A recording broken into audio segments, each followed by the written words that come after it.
The Tale of Emmon by P.S.I. Narrated by This Is Signal. In the rolling green hills of ancient Ireland, where the veil between the worlds was thin, there lived a man known for his lyrical voice and the beauty of his songs. His name was Emmon, and his melodies could soothe the fiercest storms and bring tears to the eyes of the stoniest-hearted villagers. One evening, as the sun dipped below the horizon and painted the sky in hues of purple and gold, Emmon wandered through the forest, humming a tune that spoke of love and loss.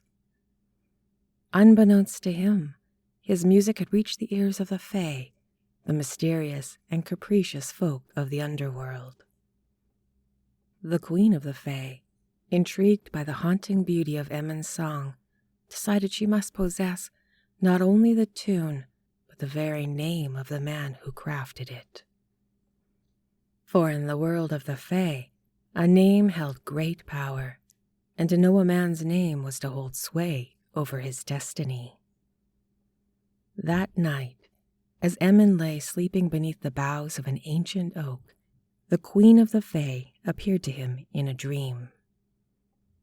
She was as beautiful as she was terrible, with eyes that shone like the stars, and a smile that promised both delight and doom. "Your name," she whispered, her voice a melody of its own. "Give it to me, and I shall grant you a gift beyond your wildest dreams."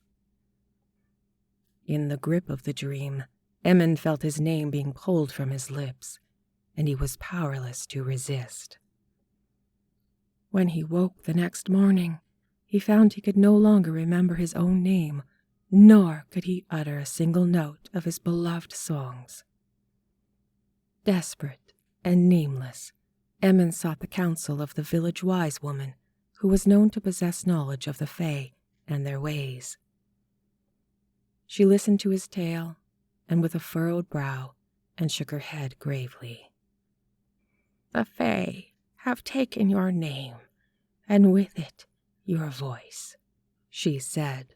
"To reclaim them, you must journey to the heart of the forest at a time when the moon is fullest, and there you must challenge the Queen of the Fae to return what she has stolen." Emmon, with nothing left to lose, did as the wise woman instructed. He ventured deep into the forest, where the trees whispered secrets and the air shimmered with enchantment.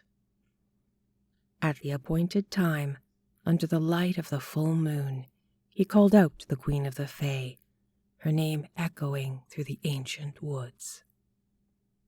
With every step, Emmon could feel the weight of his stolen name pressing upon him, fueling his determination and igniting a fire within his soul.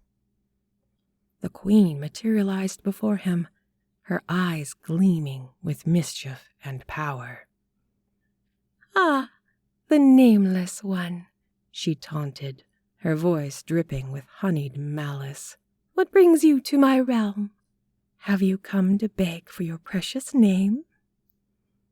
Emmon stood tall, his voice steady and resolute. "I have not come to beg, but to reclaim what is rightfully mine," he declared, his words ringing with newfound strength. "You may have stolen my name, but you cannot take away my spirit, my passion, and my love for the music that flows through my veins." The Queen's laughter filled the air, a haunting melody that sent shivers down Emmon's spine. "Bold words, nameless one," she sneered. "But words alone cannot suffice. If you wish to reclaim your name, you must prove your worth."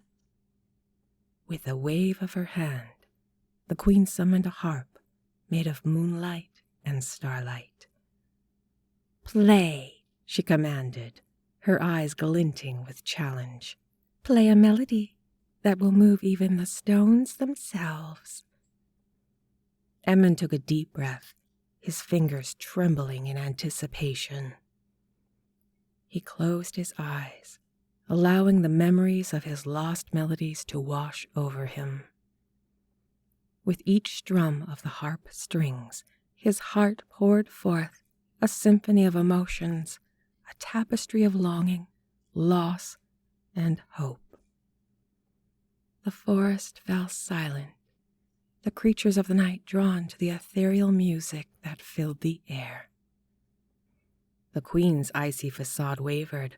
Her eyes betrayed a flicker of admiration, but she would not be swayed so easily. "Your music is impressive, nameless one," she conceded, her voice tinged with begrudging respect. "But it is not enough. To reclaim your name, you must face 3 trials, each more treacherous than the last." Emmon accepted the challenge without hesitation, his determination unyielding. The first trial tested his courage as he navigated a labyrinth of thorns and shadows, his every step guided by the memory of his stolen name. The second trial tested his resilience as he braved the depths of a bottomless abyss, his voice echoing through the darkness.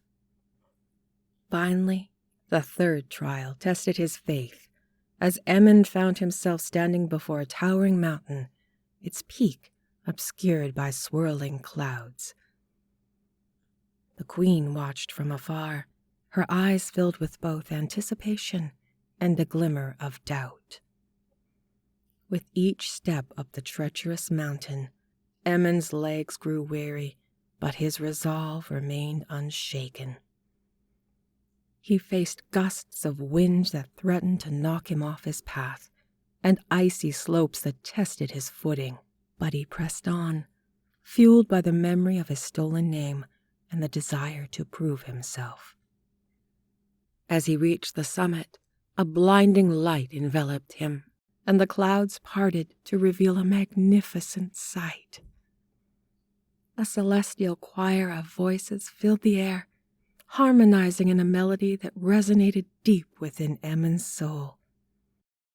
It was a chorus of his own lost songs, carried by the wind and carried by the hearts of those who had been touched by his music.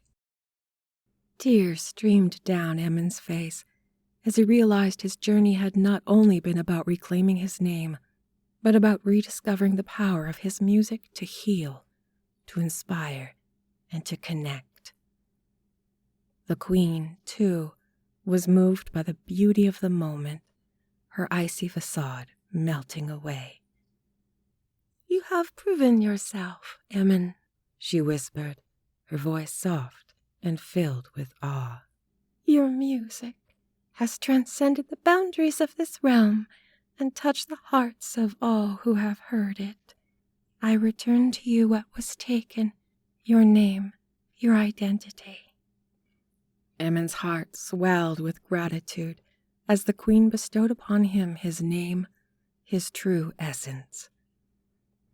With his newfound power and knowledge that his music had the ability to bring light into the darkest corners, Emmon descended the mountain, his spirit soaring.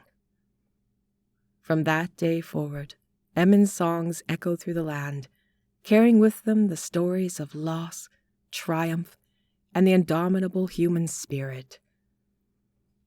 His music became a beacon of hope, a testament to the power of narrative tradition steeped in loss and superstition that had shaped the hues.